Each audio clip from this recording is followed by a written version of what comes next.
Hello and welcome to the Franchise Tag Betting Show. Adam has joined me yet again. I'd say this is the official start of the betting for the season. I know we've done the divisions. I know we've gone through all of these, but today we're going to be going through some of the props. We're going to go through MVP, Defensive Rookie of the Year, Offensive, the Players of the Year, Coaches of the Year, Comeback Year, Player of the Year. And there's some big odds to be had in all of these. Not many of them are very sure. So this could be interesting. Unfortunately, Sky couldn't join us today, but he has sent us through his the ones he likes in this. So we'll go through each of our players. We'll see which one of us does better, and we'll see if we win you any money too. Adam, is this a betting category you enjoy, or is this just a bit of novelty for you? I very rarely bet in any of these. I always bet in these. These are ones where I always bet on. So this is it's not something that I normally bet in.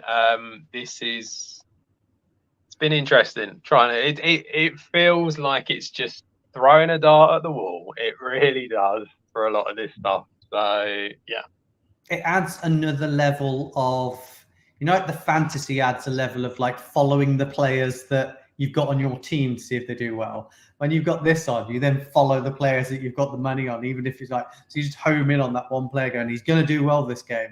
But yeah, it's is that not kind of the whole point of fantasy though? Really, like you could argue that you're doing it for that. So what do you need to do it for, like real money for? Well, you can't do that with the defenders, can you? This is true. Yes. Right, let's take a look at the odds then, Adam. Right, I get to pick where we go first. Yeah. Which market do you want to go for? I'm going to leave MVP for a little bit later. So, Offensive Rookie of the Year. Let's go with something exciting. Do you want to start us off? Okay, so Blake Starr's pick. So, Offensive Rookie of the Year, favourite, not particularly unsurprising. This isn't, this normally goes to the sort of like the main offensive pick, doesn't it? In the draft, to be honest, it normally does, which is why the quarterbacks are at the top. However, this year we have got Bijan Robinson at 11-4, Bryce Young 17-4, Anthony Richardson 11-2, CJ Stroud 8-1, Jahmyr Gibbs 9-1, Jordan Addison 16-1, Quentin Johnson 18-1, and then 20-1 bar that. So my pick for this one, so there's a couple that I like the look of. I think personally myself, for something like this, I just feel like 11-4 is too short to be getting involved in a season-long bet. So it doesn't really interest me too much, despite the fact that we do all think that Bijan is the second coming. So it's like it does feel like he's going to do very well, but it's not what I'm particularly interested in. And also, I'm not particularly interested in any of the quarterbacks either. It doesn't feel like any of them are going to be in a position on a team to succeed in order to make themselves that good to become this. So I was having a look at the sort of bigger prices, and for me, there's one that stood out, and I actually did this. This is one of the very few bets I did back in May. It's still the same price. So, that was a waste of time. I might as well have done it now. Jordan Addison at 16-1 is the one that I've gone for. I think that he's on a team that is going to be looking to try and get into the playoffs. He's going to be open a lot of the time. The main defender is going to be on Justin Jefferson, so he's going to be open. I also feel that the Vikings are going to be a high-scoring offense because their defense is awful. So I think that means that he's going to get plenty of opportunity to score. He's going to show how good he is. And I feel like that should be who should win this award. That's the sort of player that it should be. So for me, I've gone 16-1 for Jordan Addison. Yeah, we saw it go to a wide receiver last year, went to Garrett Wilson last year, didn't it? And I think closely followed, we were talking about whether Chris Olave should have it as well. So wide receivers are a great option to go for in this. They always have been. And the odds of all of those, the first 4 wide receivers, Addison, Johnson, Flowers, and Smith and Jigba are all fantastic odds if you were going down that line again. So you could literally pick. I think Addison is the best pick of the 4. I think you're right there. I've gone slightly different with my bet though.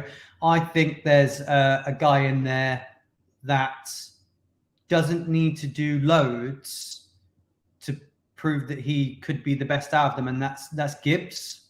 I think because of being a running back that's going to be involved in the catching game quite a lot, I think people are going to be talking about him more. He's going to be involved a little bit more. So he doesn't necessarily need to get that 1,000 rushing yards, 10 rushing touchdowns. I'm over-exaggerating a bit, but I don't think he necessarily needs to get them heavy numbers when he's going to be involved in the passing game. So I think with that dual threat of him, I like those odds, and I think that he could be the front runner to win this because I'm a bit 50-50 with the quarterbacks. I'm not sure don't think any of them are on teams where they can really showcase enough to beat some of the explosive offensive players that are in good teams. So yeah, it's Gibbs for me. Yeah, I like Gibbs. I have actually got Gibbs written down. I think that he, like you say, he's going to be involved in the passing game quite a lot, and I think that's what you'll see why he will have such positive influence on the Lions. So I do like Gibbs. I literally went for the price of the 2, and I just feel like Jordan Addison's got just as much chance as Jahmyr Gibbs of winning this award. So yeah, that was why. But I think they're the 2 best options, and I understand why Bijan is favourite. I completely get it, but it's too short for me in a market that, did it say the 12th of February? Yeah. So, it's a long time to wait on an 11-4 shot. And I just feel like you say, these are the markets where you can kind of go for something a little bit bigger, put a smaller amount on, and that they've got just as much chance, to be honest.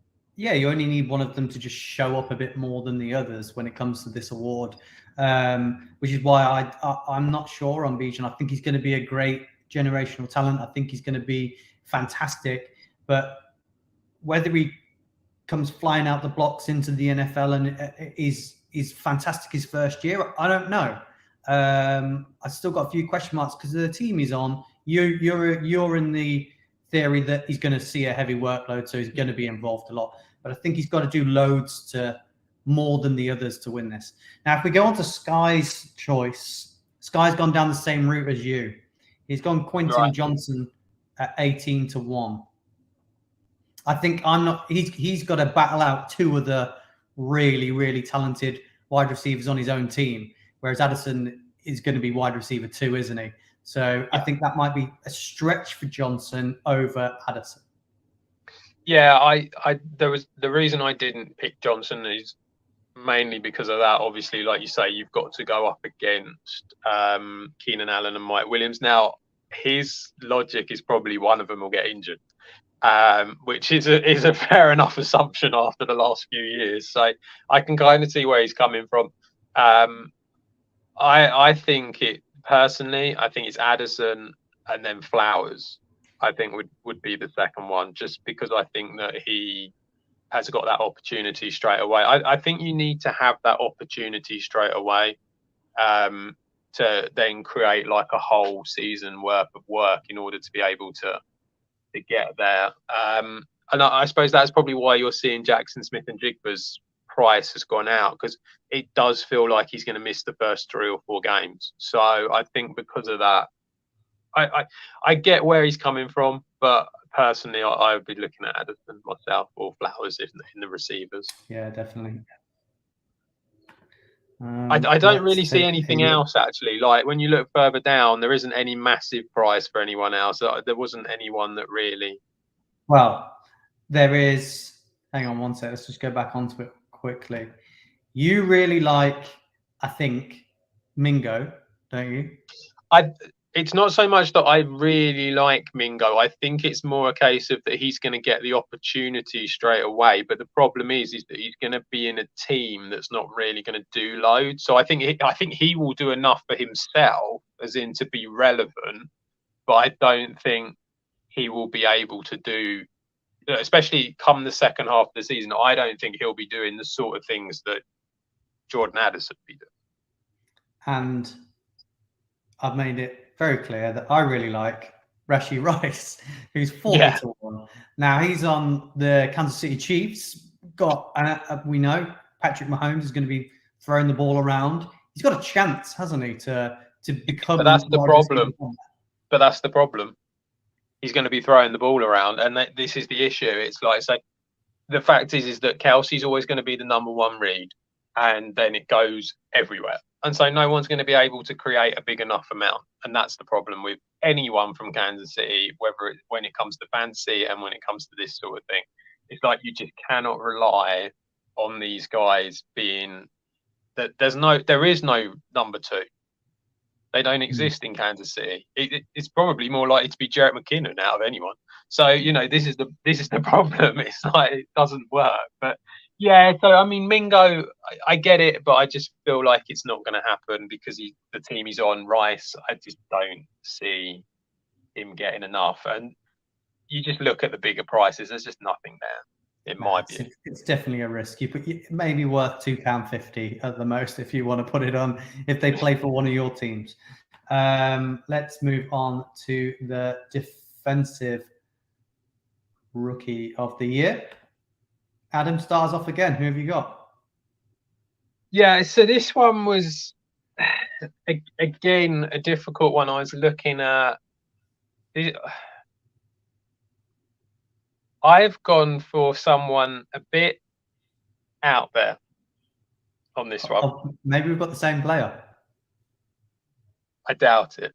Okay. So this is another one. So again, after the draft, this was the second one that I actually went for, and I feel like if he can have a really good season, then it will make their defense just generally be a lot better and potentially push them to a playoff place, and that will do quite well for them. So I have gone for Jack Campbell at 20-1.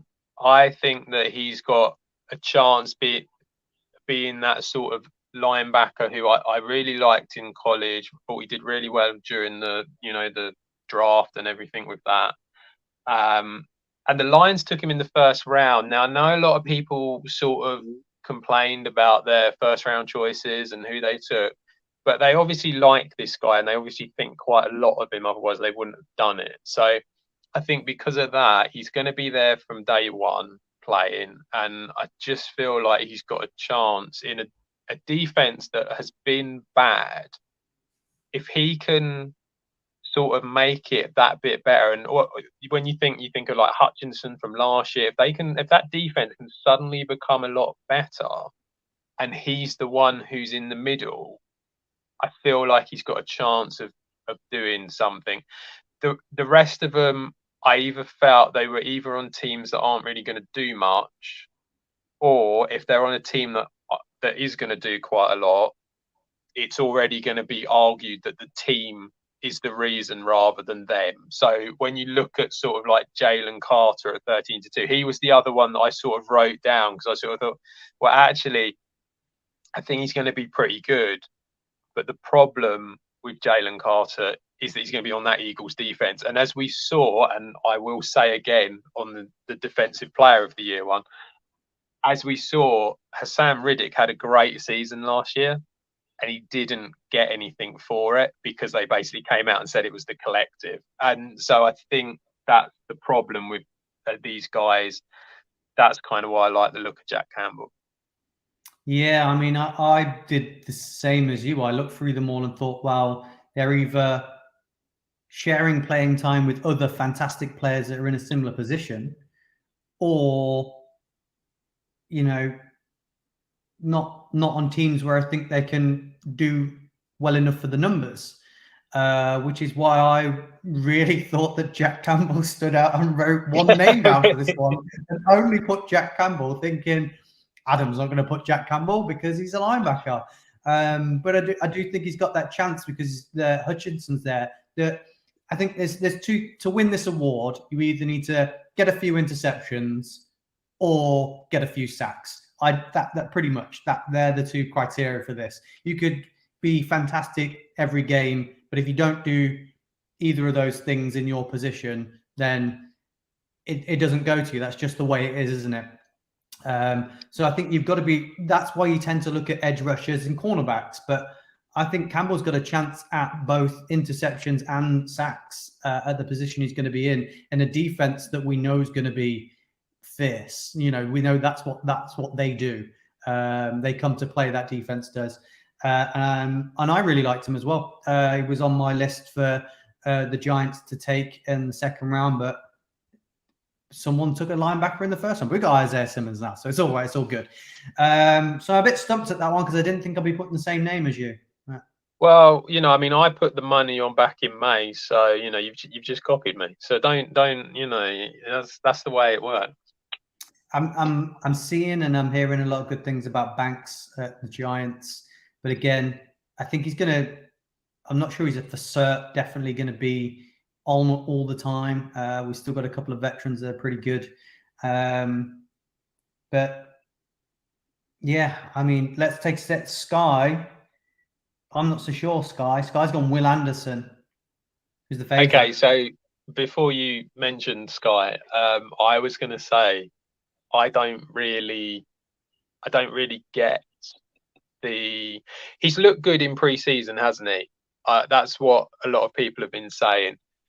I don't really get why he's so much shorter than, say, like Jalen Carter, Tyree Wilson, all that sort of thing. But I suppose he is an edge rusher, and that's probably the reason that he is as short. And he's looked good, and so I think that's encouraged people to back him. I don't know. I just feel like that Houston defense is not good. And so because of that, it's difficult to sort of like get behind him. And at that price as well, it's just not one that I would want to be going for. Yeah, I thought that's the reason I steered away from him. I just didn't think the Texans were good enough. Not that I don't think he's good enough, but they have got two really good youngsters now on either sides on the ends. Jonathan Greenard from Florida a couple of years back, really liked him. So there is a bit of youth there. So it's not just going to be him, but yeah, he's got to do loads. He's got to do loads to really, really win that. But I didn't know why he was so short, but yeah, that's why I steered away from him. But he's the only standout edge rush. Oh no, but Tyree Wilson's there, isn't he?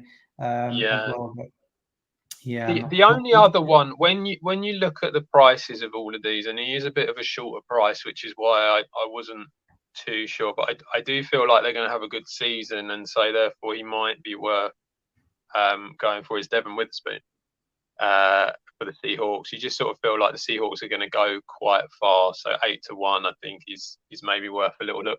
But realistically, I was just sort of like looking at all these other ones further down, and I don't see any of them really sort of like creating a whole season where they're going to be amazing or they're going to make a massive impact on their team, other than the ones that we've already looked at, to be honest.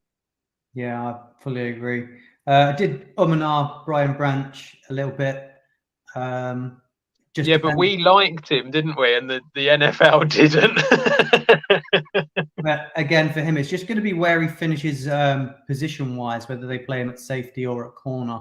I did like the look of him, but went Campbell instead.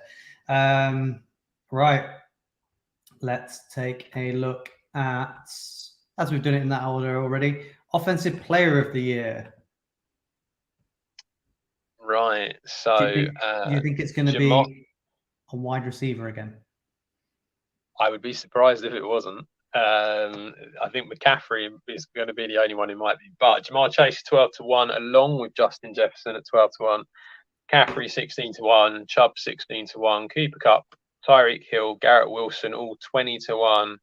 Lamar Jackson, Justin Fields, Jalen Hurts, Patrick Mahomes, all 22 or 25 to 1 bar. So this doesn't go to a quarterback, does it? This is kind of like the unwritten rule where the MVP normally goes to the quarterback and the offensive player of the year doesn't. So I think because of that, you have to, there's a reason that these guys are like 22, 25 to 1. I personally I stopped at Justin Jefferson. I know he was 12 to 1. I know it was the shortest price in the whole market, but I just sort of like, I looked at it and I just thought he's gonna, and this is exactly the same as what I said about Jordan Addison. He's on an offense where they're going to have to score points. The defense is not particularly strong. They're going to have to score a lot of points to win games, I believe. He's going to be there. We all know that he can beat pretty much any corner in the NFL when he wants to. So, I mean, he's got quite a nice schedule. I don't know where the negative is. No. A few question marks on Kirk Cousins this year, but I've got no question marks with him. I like him. And yeah, their team is throw first, isn't it? You know, they've got Mattison behind him. It's not as if we're saying that, you know, it's a team where the running back's going to be more involved or he's challenging with a plethora of other good wide receivers. He is the guy that I think the safe money's at. I just think there's another wide receiver in there that has an upgrade at quarterback that could do similar things. So I've got another player down, and I know where you're going with Garrett Wilson. Yeah, I think he's of the same talent, which I've expressed as a lot, as Chase and Jefferson. I've got as excited about him at college as those two, and I feel like he's on par with going up towards them. Now he's gone a year under his belt, and now he's got Rodgers, and I don't think he's overly being challenged by the other wide receivers for wide receiver one. So I think he's got a really good chance at getting a lot of the ball. So I agree. I wrote him down 20 to 1. I think is a really good price for Garrett Wilson. This is the only reason that I went for Jefferson over him is that I believe he is not going to put the numbers up that Jefferson will. And a lot of this is stats focused, isn't it? And that's the problem. I just feel that Garrett Wilson is going to be on a team that has a very strong defense. And they're not going to end up in shootout situations, and they're going to be able to shut teams down a lot better than what the Vikings will be able to. And I just feel that it's the reason that his numbers are not going to be high enough, and that'll be why he doesn't win it. Now, you did say that this isn't going to a quarterback because it doesn't usually go to a quarterback. I think if there is a quarterback that wants to break the rushing record for quarterbacks and has a good throwing season, but maybe not as well as Mahomes, they win this award. So I think Fields has a chance at winning this one more than MVP, because a lot of people have touted him for MVP. I think if he breaks that quarterback rushing record and has a good season with his arm, I think they could give it to him. I think they've got no choice but to give it to him on that accolade. Do you know, so based on that logic, if he breaks the rushing record and he has a decent season with his arm, that would imply that the Bears would have had a fairly good season. Yeah. So would you say that would mean that they are a playoff team?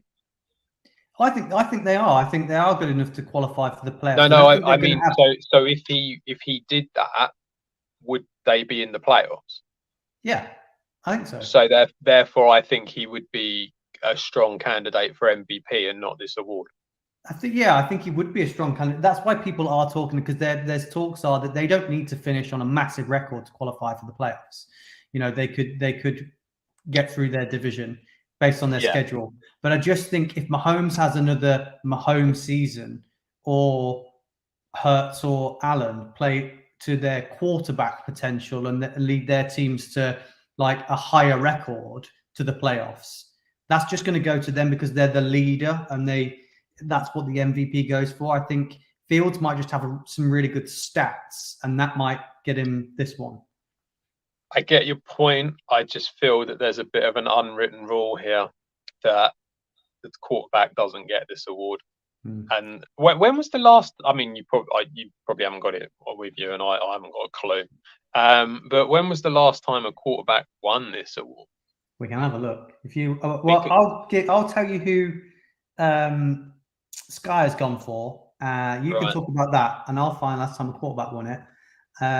Sky has gone for. Well, it's a bit of an obvious one. To be fair, it was a coin toss between them before I decided Wilson. He's gone Jamar Chase.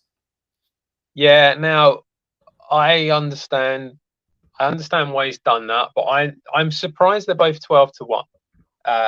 So the reason that I'm surprised about that is that Jefferson playing for the Vikings, as we've said about the defense not being great, probably going to be involved in a few more shootouts, and also his schedule, I would argue, is tougher. Is not as tough even, than what Chase has got. Chase has got some really tough games in his division. He's, I believe, got some tough games in who they're playing as well, like on the other divisions as well. So I think that that's going to be harder for him than, say, like Jefferson. Also, we don't know if Burrow is going to be back for the first week or not. You see, so if he doesn't turn up, I mean, I know Chase was kind of joking a little bit, and the idea was, oh, don't worry about it, come back week 5. Well, come back week 5. If you haven't had 4 very good weeks, you ain't winning this award, because you're just not going to get your numbers up high enough against Jefferson. So that's the only reason I'd go against him, and why I'm a little surprised that they're both 12-1. But yeah, completely understand why you would want to go down that route, because he's maybe not the best receiver in the league because of Jefferson, but he's pretty close. We're not going back that far for a quarterback to win this award. 2018. Okay. Patrick Mahomes. 2016, Matt Ryan. 2015, Cam Newton. Right. So, I mean, it could go to one. I just feel like it's probably won't. In those years, who won MVP? I was going to say, did a quarterback win MVP as well? Mahomes won it, and Matt Ryan won it. So they won both awards. Yeah, you see, and I just feel like that's changed now. I just don't think that's what it is anymore. And you've so got to give it to someone different, haven't you? Yeah, and I just feel like this is kind of because they're not going to give MVP to someone who isn't a quarterback. So right, let's take a look at Defensive Player of the Year. Who have you got? Who have you got? Who have I got for Defensive Player of the Year? I found this really difficult. It's not really my strength, I have to say. Micah Parsons 6-1, Myles Garrett 7-1, TJ Watt 8, Nick Bosa 10, Sauce Gardner 13, Max Crosby at 14, Aaron Donald 20, and then 25-1 bar for the rest of them. I went TJ Watt. I just think it's a really good defense. I think that the offense is probably going to be a little bit stronger, which means that they might not rely so heavily on the defense, which means he might get a bit of a rest. And I just went for him. He's only 8-1. The only other one that I really like the look of was Hassan Riddick at 28-1, but for the reasons that I gave earlier, I think it's going to be considered the team rather than him, which is why I'd probably steer clear of it. So yeah, I went for TJ Watt. It's not a particularly strong argument. It's not a market I would be remotely interested in betting in, to be honest. But as I've got to pick one, I'll go for him. Yeah, it's going to be the sack leader, isn't it? Yeah. And what usually gives Watt the edge is he usually leads defenders in all 3 categories that matter.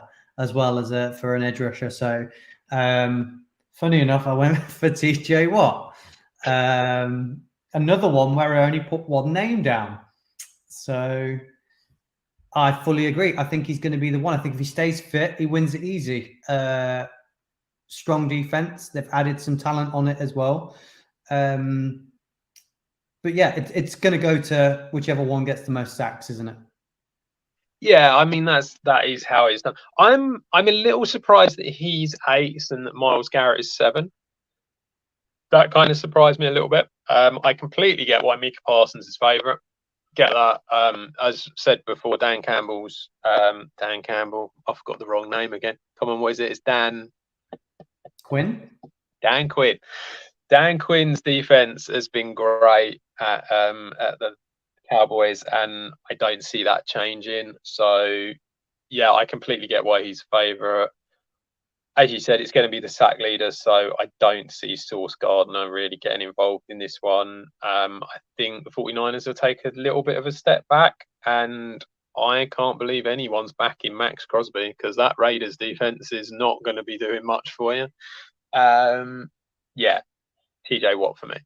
I just think that there's probably more chance of Garrett playing the whole season and Watt getting injured because Watt's got injured the last 2 seasons. Yeah, maybe that's what it is. I think Watt.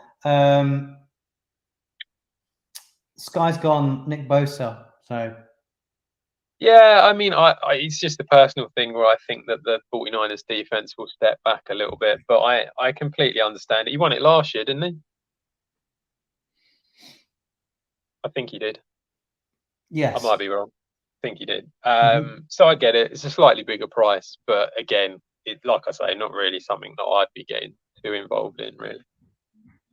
Right. Where are we going next?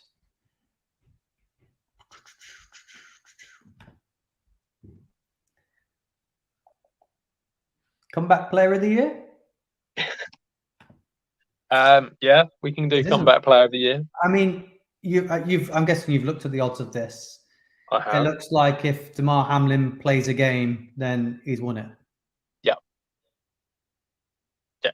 I mean, yeah, that's that. I just wrote Damar Hamlin in brackets, no bet, because he's 7-1 on. So, yeah, I would be surprised if Damar Hamlin didn't win this. As you say, if he comes back, then yeah, plays one game, he's done, and he's won this, and he's going to come back because I believe he's been training and he's fully fit and he's kind of ready to go. So, I feel a little bit sorry for John Mechie. You know, I would say that one. He's got in with the shop with his story as well, surely. No, I don't think so. Unfortunately, it's not going to work because the problem is the visual, isn't it? In this betting market, it's going to be the visual. Everyone remembers what happened to Hamlin, and so that's why he's going to win. Yeah, it's a tough one. And to be fair, I don't think we've said this last year, didn't we? I don't think Russell Wilson should even be allowed, or Tua. Well, maybe Tua. We had the concussions, didn't he, and was going to retire. But they don't come back. They just had an off year. I don't think you get comeback after that. Yeah, I think if this is the thing with it is you just feel like they should have an injury that has taken them away from being able to play for a sort of like a decent chunk of time. So like a Lamar Jackson, Breece Hall, Matthew Stafford, you know, these guys, Cooper Kupp, they're all kind of all right. Tua, John Mechie, Damar Hamlin. Yeah, I don't really see Russell Wilson. I don't think you should be considered a comeback player just because you've been bad. But that's just, you know. Yeah.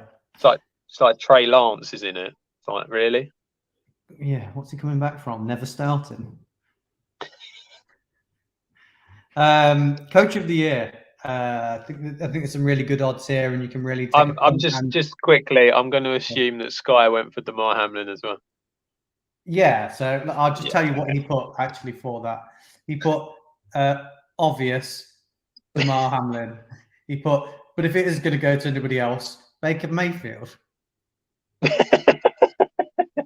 Okay. So I think he was joking, hopefully. So yeah, Hamlin. Coach of the year. I think you can make an argument for it. Most of the names that are on the screen right now to win this. So, Adam, who are you making an argument for? So Dan Campbell's favourite 9-1, Sean Payton 10-1, Matt Eberflus 14-1, with Arthur Smith also 14-1, Robert Sala, Matt Lafleur, and Mike Tomlin at 16s, with Frank Reich at 18, and then 20-1 bar for the rest. I like Pete Carroll for this one. He's 20-1, and I think they could have a really good year. And I think if they can have that, they're probably going to have to really fly, which, for the Seahawks. So they're going to have to do really well in the season in order to get this. But I like what they've done there. And I think they could come across as a very different team because of them three sort of like wide receivers that they've got. They've got two running backs that are really good. The O-line has improved a bit. Defense has improved a bit. That defense last year was a little bit better than what I think everyone thought they were.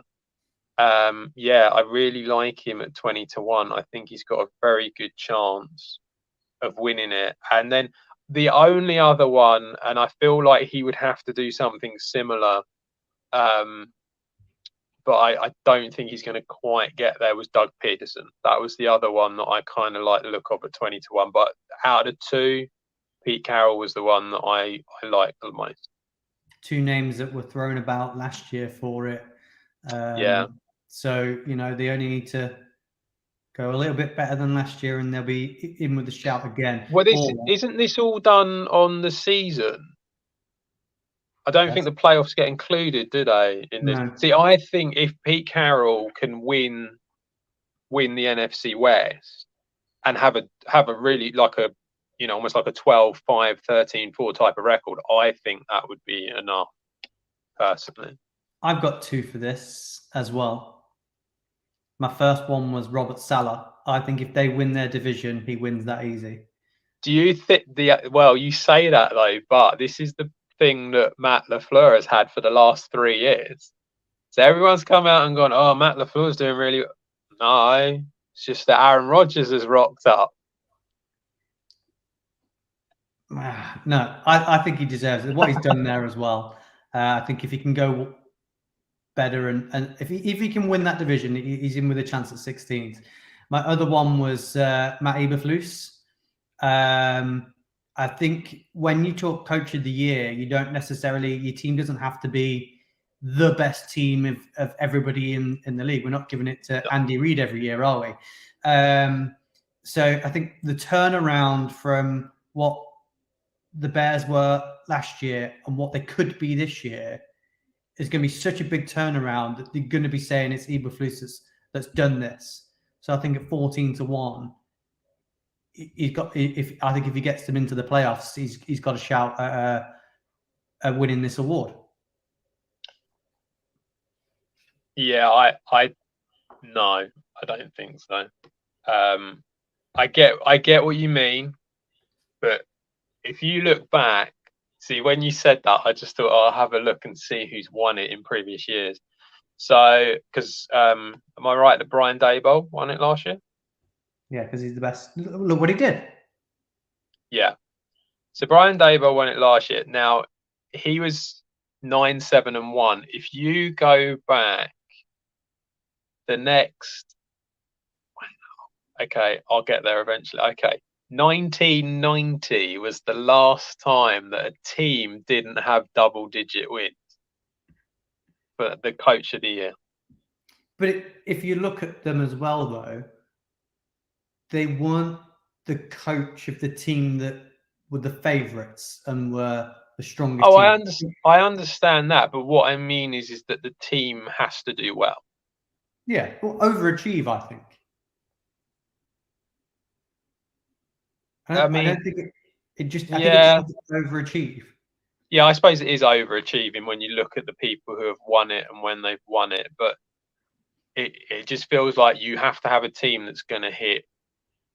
I mean, really, a team that's going to win 11 or 12 games as well as overachieving. So it's almost like that's where it kind of feels a little bit like, do we think that the Bears are going to win 11, 12 games? And I don't see that. I suppose that's why Dan Campbell is 9-1 favourite. I think because they're favourite to win the division, it kind of feels like they've got a good chance of doing that.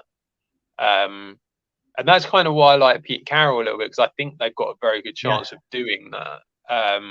And why I kind of I mentioned Doug Peterson as well, but I just think that obviously they won the division last year and won a playoff game, so they've kind of already done it. But yeah, no, I get it. But Robert Saleh, I would probably be more inclined to go for out of your two, but I do worry that they're going to get, Aaron Rodgers has turned up. Yeah, possibly, but hopefully not, because now Rodgers is just a friendly guy that everything's changed. It's not just him; he's a team player now. Yeah, I'm sure he is. Yeah, team player. I think Sky's lost the plot. I think maybe it was late when he did it. Maybe he'd had too many old fashions. I don't know. He's gone to Bill Belichick. Okay, D'Amico Ryan. No. You'd have to do well and then some, I think. Not get fired. Yeah, I mean, I would be surprised if he got fired. But yeah, I think no. No, I'm confused by that one. Not sure about it. So then the final award to finish us off is the big one. It's the MVP. Who is your MVP? So MVP, as has been said before, it's probably and most likely going to go to a quarterback. So we've got Pat Mahomes 11-2, Joe Burrow 13-2, which given the injury feels a little, little short. Can I just stop you quickly? Trey Lance is on that list before I press show more. Trey Lance is on the list at 28-1. That's true. Dak Prescott's also on the list.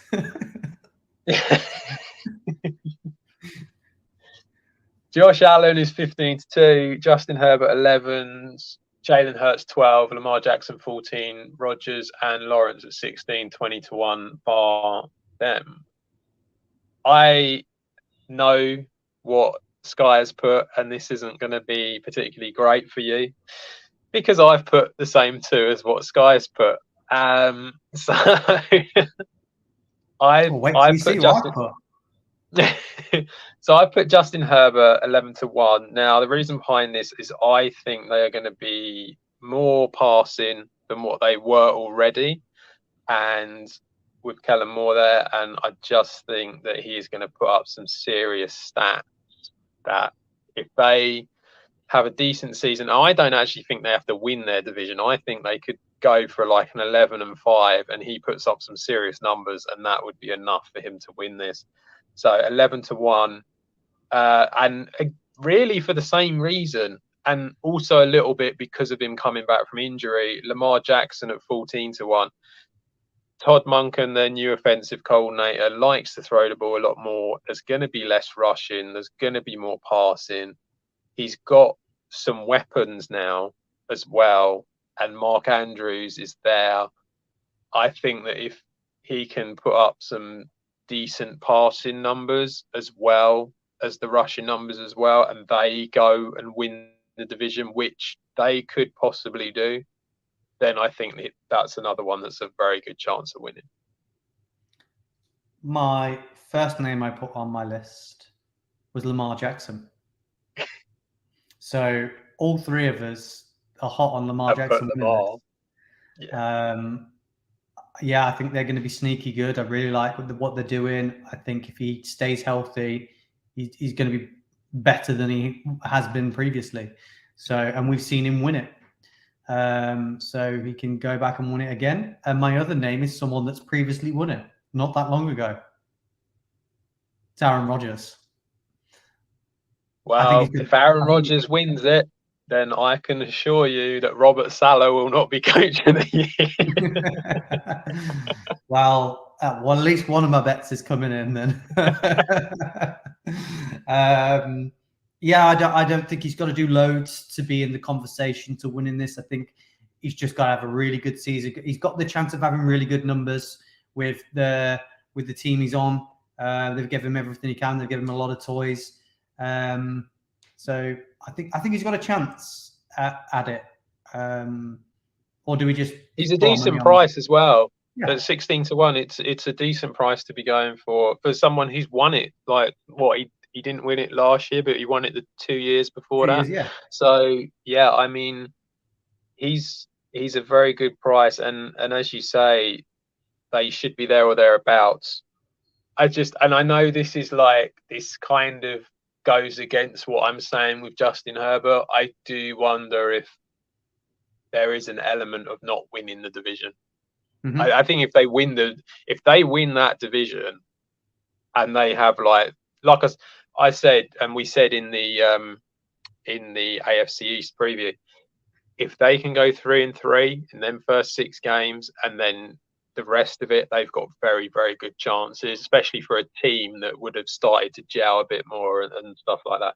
They will have a very, very good chance of going almost, like, I wouldn't say unbeaten, but like getting a good 10 plus wins after that. So if they can do that, then you're looking at 13. They'd probably win the division with 13, I reckon. Yeah. So 16 to 1's a good, because you just know that the narrative is going to be that it's happened because Rodgers is there. Yeah. Do you think that someone at Bet365 knows something we don't? Why? Which one are you going for? Trey Lance. Trey Lance, do you reckon that he's going to come through, Dak's going to get injured, and Trey Lance is going to come through and be amazing? I'm going to go that was probably their thinking he was going to be the starter for the 49ers, and they haven't changed it. Maybe. Well, yeah. We're all I do like just one other at a big price, not going to back him, Geno Smith. If the Seahawks do really well, I think he could. You got to argue that he's going to be a big part of that. But it looks like Lamar Jackson is the one that we've all gone for on that one. So that's where your money is for that. Adam, really enjoyed that show. Some really fun odds in there. Look great. Fingers crossed one of them comes through. You only need one of them to come through out of them, and you'll be quid. Yeah.